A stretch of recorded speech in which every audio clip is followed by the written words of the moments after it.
have again 2 weekly portions, okay, and today, and we had it last week, and maybe it's a good opportunity to explain why sometimes we read 2 weekly portions, okay, and that has to do with the fact that the year in Israel, in the Jewish calendar,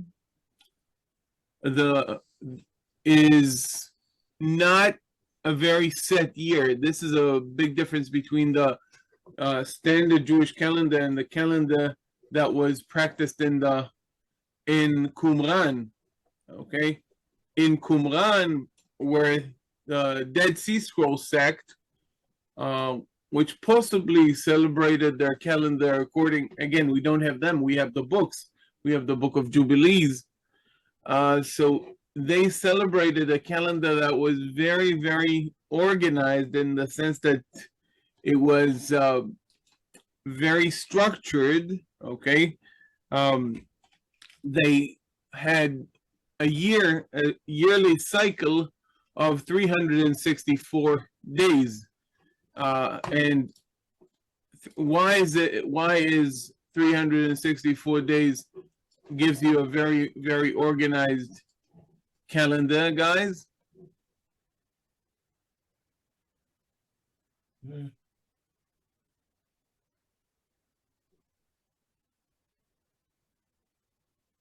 How many months? The math, come again? How many months do they break it up into? You tell me. 12? So, listen, 364, okay, is not easily divided into months, Yeah. but it is very easily divided into weeks. It's, if you divide it by 7, you get a 52. So their calendar was of 364 days, okay? Mm-hmm. And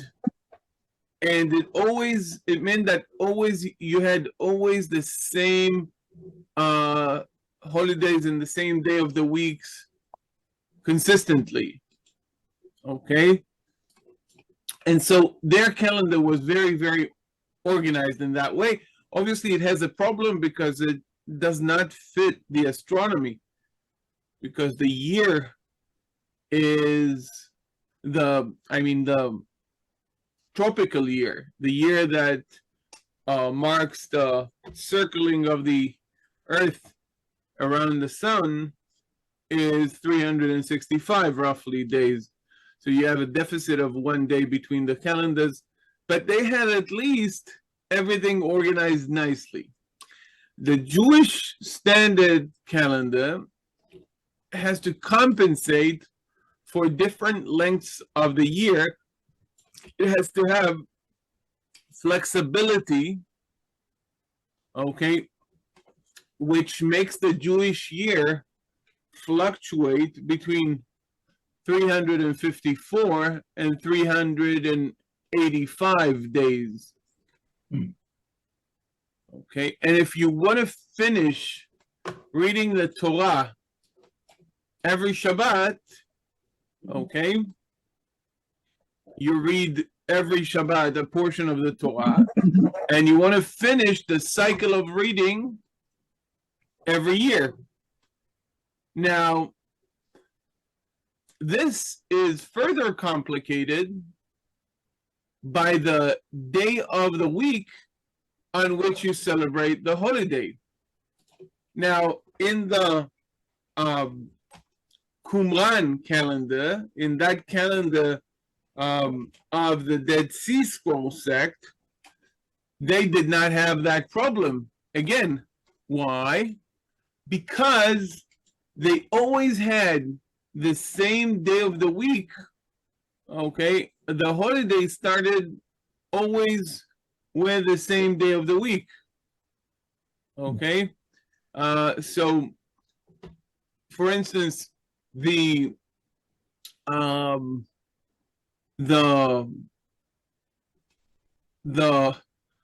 celebration of Passover was always at the very same day of the week, specifically on Tuesday. Always fell on a Tuesday. Okay, the Day of Atonement always fell on a Friday. Okay, they never had to deal with changing of. Oh, sorry. Betsy, are you with us? Betsy? Okay. Okay. So, as I said, they always had the holidays on the very same day of the week. So they did not have to compensate for a holiday that falls on a Shabbat, because according to standard Jewish tradition, if a holiday falls on a Shabbat, what you read in the Torah is the reading for that holiday. It's something that is related to the content of that holiday and not to the weekly portion. So that further complicates or increases the flexibility that traditional Jewish reading practices have to show in order to compensate for that. Okay? Because you want to finish exactly the Torah on Simchat Torah, okay? But you have different numbers of Shabbatot that you're reading the Torah in, okay? And because of that fluctuation, you have to have flexibility, okay? So there are about 6 weeks which can provide us with reading of 2 weekly portions, okay? And the only 2 consecutive weeks, okay, that can have 2 weekly portions are Tazria Metzora, which we had last week, and this week's reading of Acharei Mot and Kedoshim. Okay, there are about 6 weeks when we can have 2 weekly portions, right? Vayakhel Pekudei, we can read these 2 together. Tazria Metzora, which we read last week. Acharei Mot Kedoshim, which we're about to read this week. Behar Bechukotai, Chukat and Barak, Matot and Mas'ei, Nitzavim and Vayelech. So that's the situation.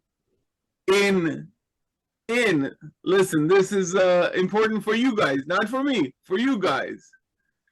Okay, for people who live outside of Israel, okay, the picture further complicates. Why? Guys, why does the picture complicate for people who live outside of Israel? Anyone knows? Anyone remembers? You're away from the temple. Okay, that is essentially correct. They are away from the temple, but can you explain the chain reaction and how it affects the Torah reading? No. No, but you had a right answer, even though you couldn't explain the mechanism of how it works. So let me help you on the details a little bit.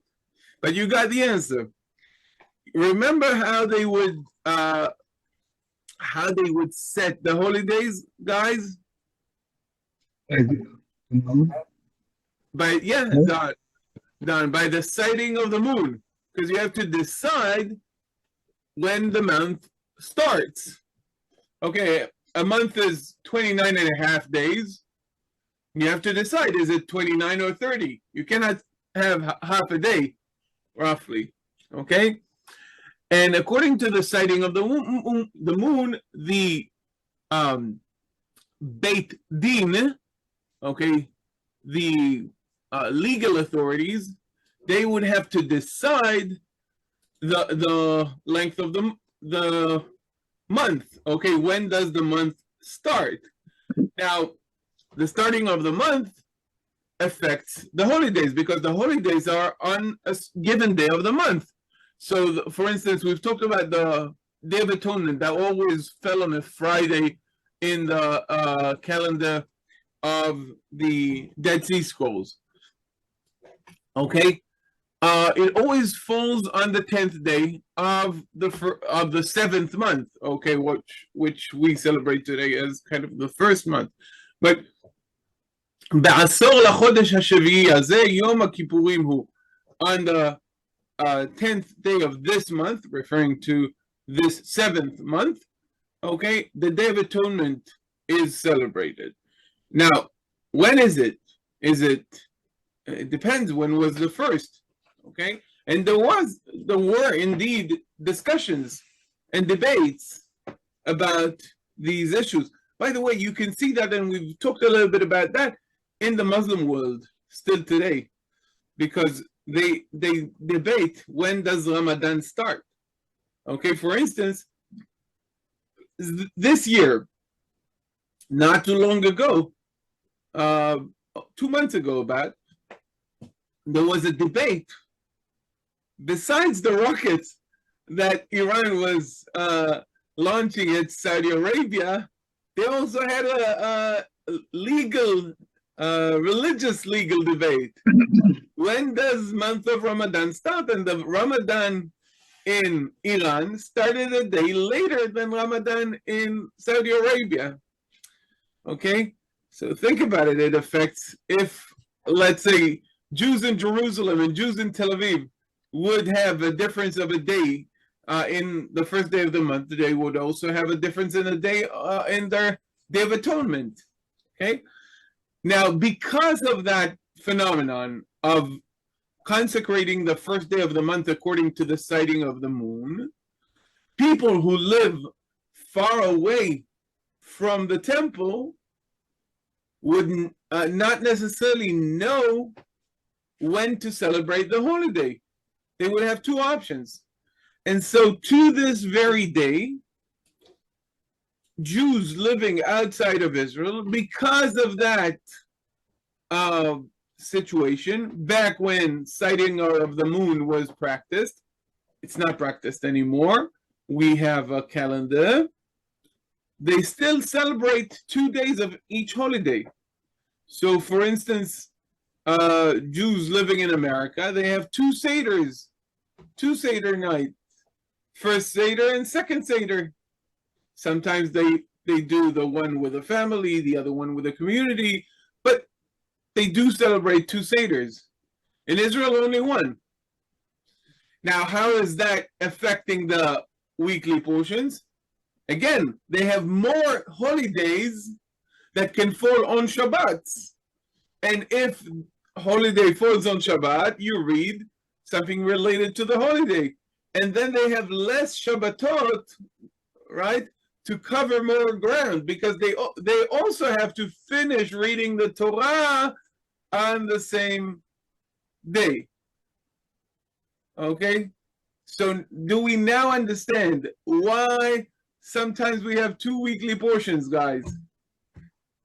And why it's a even bigger issue for people living outside of Israel? Yeah, are you with me on that? Yeah. Very good. So yeah. You also have to keep track of the harvest cycle as well, correct? That is correct, but that's more about the calendar in the adding of a second Adar. Okay, adding a second month of Adar. Okay, basically this is related to another mathematical issue, and that is the deficit between a lunar calendar, okay, and a solar calendar. Okay. Okay, the lunar calendar are 12 cycles of the moon, and if we said that we have lunar months of 29 and a half days times 12, we get 354, as you can see here on screen. And if we have a cycle that is related to the solar system, okay, we have 365 days. So 365 minus 12 cycles of 29 and a half, you'll have to take my word for it, 354, or get your calculator, or just, calculate it yourself, would give you a deficit of 11 days. Which means that every year there is a deficit of 11 days between the solar and the lunar calendar. And in order to compensate for that, we add a 13th month of the year, which obviously affects the reading of the Torah as well. As we said, the year fluctuates between 354 and 385. Obviously, in those years where we add that additional month, okay? The 3rd, the 6th, the 8th, the 11th, the 14th, the 17th, and the 19th year of every 19-year cycle have 13 months, okay, as opposed to 12 months. And so roughly 30 times 7, okay, 1, 2, 3, 4, 5, 6, 7 years in every 19 years, roughly, again, not exactly, roughly equals 11 times 19, okay, 210, or 200 and 9, okay, that's why it's roughly equals, okay. Yes, Don? How does this get adjusted for the Shemitah and the Yovel? The Shemitah and the Yovel basically bearing no, they have no bearing on this subject specifically, because note that all of the discussions we had were within the boundaries of 1 year. Okay? Okay.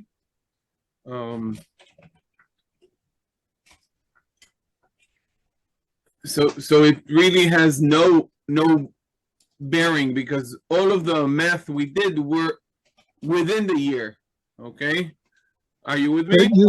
Yeah? But you adjust the month, you add the month in various years, but not others. Yes, as I said, specifically I specified on the 3rd year of that 19-year cycle, on the 6th year of that 19-year cycle that we have. So we basically, besides, we have a cycle of 19 years, which helps us manage keeping the month of Aviv, according to the book of Exodus. Okay? Big discussion of history, when and how, and this is also interestingly related to the division between the northern kingdom and the southern kingdom. Why? Because do you remember what Jeroboam did as soon as he divided the northern kingdom from the southern kingdom, guys? He did 3 things. He built two altars. Okay, so he built altars. Okay, one at the city of Dan, which we're gonna see together. Not maybe that altar in October. Okay, and the other one in Bet El. Okay, Bet El. In Dan and Bet El, he built these 2 altars. What else? I'm including that as 1, altars. You authorized some feasts that were not ordained by Hashem. Very good. Now I want you to look it up and see exactly what he did and what he added there. Okay, because that's the one I want to focus on. And another point, he appointed Kohanim. Yeah. Right, Kohanim, priests. Right, we've talked about the use of the participle, and Kohanim is a participle form, masculine plural participle. So he appointed Kohanim from all kinds of places, not just from the family of Aaron, not just from the tribe of Levi and the family of Aaron. And the one that I wanted to focus on, which was mentioned by Anne, is that he added that feast, that celebration, and the Bible tells us specifically, the Bible talks about the holiday that he added, but he puts that holiday in the context of a month. Okay, he says when describing the actions of Jeroboam in 1 Kings, okay, as soon as he divides the kingdom, chapter 12, verse 33, okay, he says that he started that celebration, okay, in the month, okay, verse 33, 34, in the month that he really invented from his heart, okay, specifically, B'chodesh asher bada milibo, in the month that he has lied out, invented, but in a not in a positive sense. So he added a month. Sounds like a familiar technique, guys? Yeah.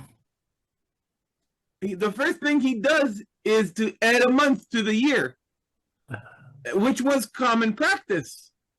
But he added it in a way that through the synchronization of the calendar between the southern kingdom and the northern kingdom, 1 month difference now.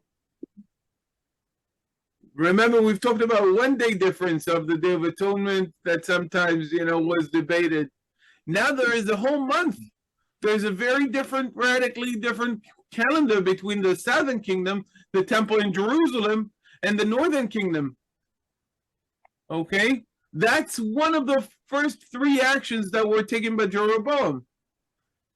When did the division between the northern kingdom and the southern kingdom end?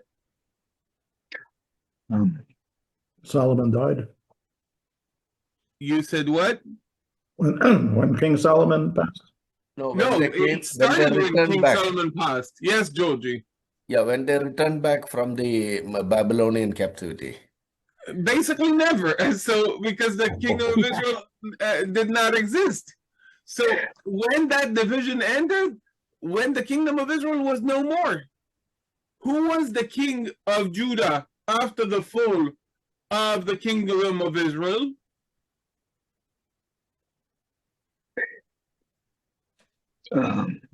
Think about it. Who among the kings of Judah had to contend with these Assyrian campaigns? Very famous campaign against. Yeah, the Maccabees. No, that's with the Hellenistic culture later. Hezekiah? Hezekiah, right? So Hezekiah is the one that really reunites the northern people, okay? Because people, the Assyrians talk about exiling 27,000 people. Let's take them at their word. It's not the whole people. Some people remained, okay?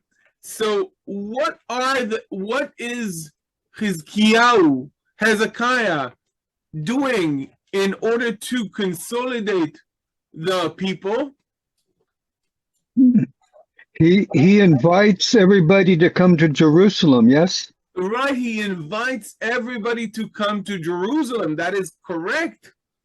But then he does something according to that, according to the Bible, okay, in order to make sure that the celebrations of the Passover are functioning, okay, the book of Second Chronicles tells us that he sends these letters. Second Chronicles chapter 30 says Hezekiah sends letters to the Israel and Judah to come to practice the Passover. And then verse 2 of Second Chronicles, okay, Second Chronicles 30 verse 2 says that he took advice, the king and the officials, and then celebrated the Passover Second month. on the second month.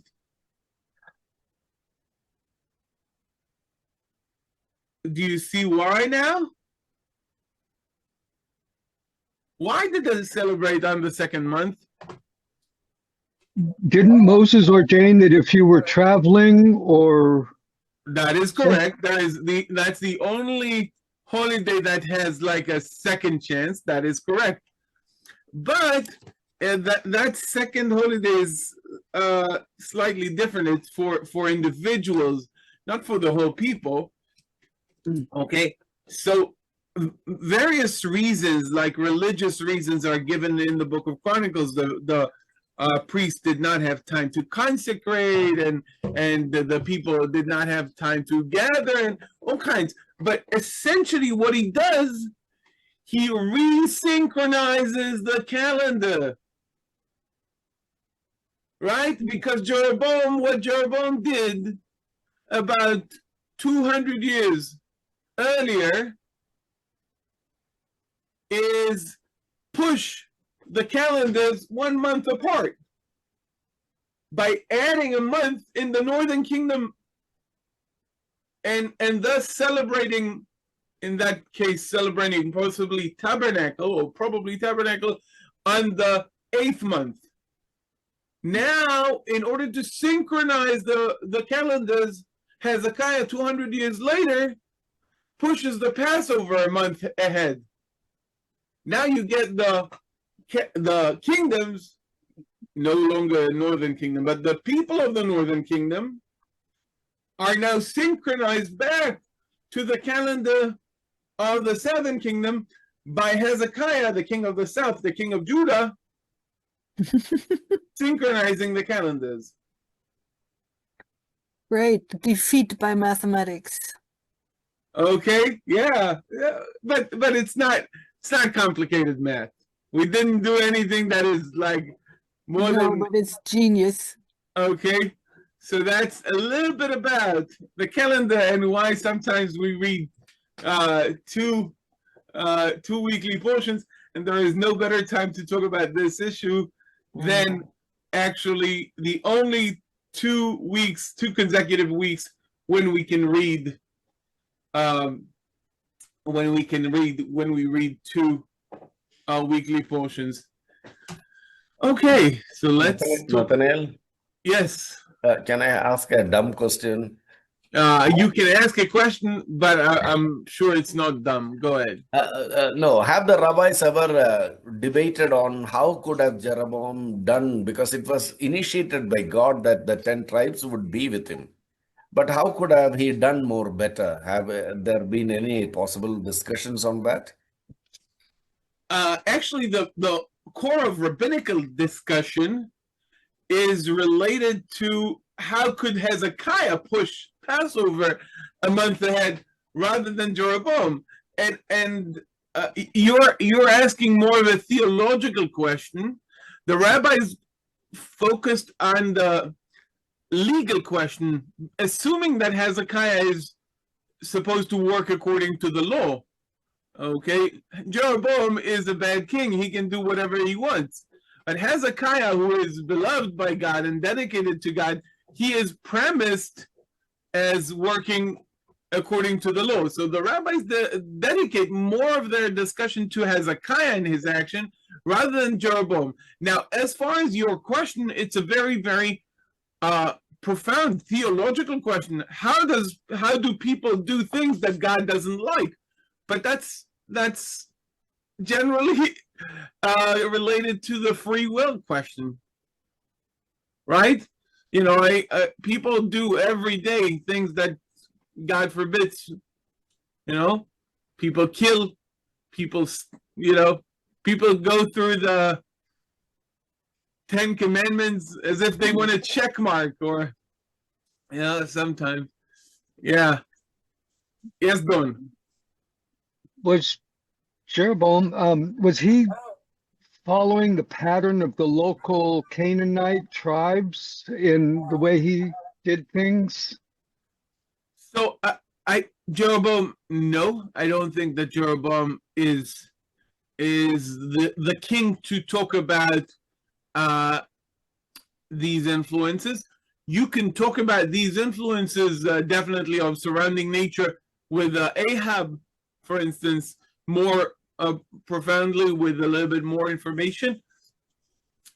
I don't know enough, and I'm not sure someone knows enough about the celebration calendar of the surrounding nations in a way that would differ from the Israelite calendar in a way that is shown by the actions of Jeroboam.